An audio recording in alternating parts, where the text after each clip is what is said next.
అందరూ కూడా చేతులు వడ్డించే చేతులు. భోజనం అంటే ఇంకా చెప్పాలి అంటే భోజనం చేసే చేతులు, భోజనం వడ్డించే చేతులు. హల్లెలూయా. అయ్యి బాబాయ్, దీనికోసం ప్రత్యేకంగా మీరు చెప్పాలేటండి. రోజు మా ఇద్దరు చేతులతో పుట్టిన దగ్గర నుంచి కూడా ఈ చేతులతోనే ఏం చేస్తున్నానో అన్నం తింటున్నారు కదండి, మీరు ప్రత్యేకంగా చెప్పాలా? హల్లెలూయా. ఈరోజు మనందరికీ అన్నం తినే చేతులు ఉన్నాయి, కానీ దేవుని వాక్యం చెప్తున్న భుజించే చేతులు మనకి లేవు. దేవుడి వాక్యం వడ్డించమంటున్న చేతులు మనకి లేవు. హల్లెలూయా. అర్థమైందండి మీకు అంశం? దేవుని సన్నిధిలో ప్రసంగి గ్రంథము 2-3 రిఫరెన్స్లు చదువుకొని మనం వాక్యంలోకి వెళ్ళిపోదాం. ప్రసంగి గ్రంథము 2వ అధ్యాయము 25వ వచనం. ఆయన సెలవు లేక భోజనము చేసి సంతోషించుట ఎవరికి సాధ్యము? హల్లెలూయా. దేవుడు ఏమంటున్నాడండి? ఆయన, అందరూ వినాలి, ఆయన సెలవు లేక భోజనము చేసి సంతోషించుట ఎవరికి సాధ్యము? ఇది ఎవరు చెప్తున్నమాట? ప్రసంగి అయిన సొలొమోను దేవుని ఆత్మజ్ఞానంతో చెప్తున్నటువంటి మాట.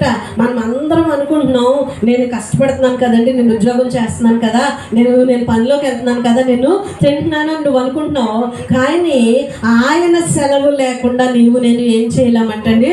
భోజనము చేయలేము. కొంతమంది కడుపు నిండా కూడా అన్నము తినలేరంట. చాలా వచనాలు నేను చెప్తాను అవన్నీ కూడా. కానీ దేవుని వాక్యం ఈరోజు మనతో మాట్లాడుతుంది.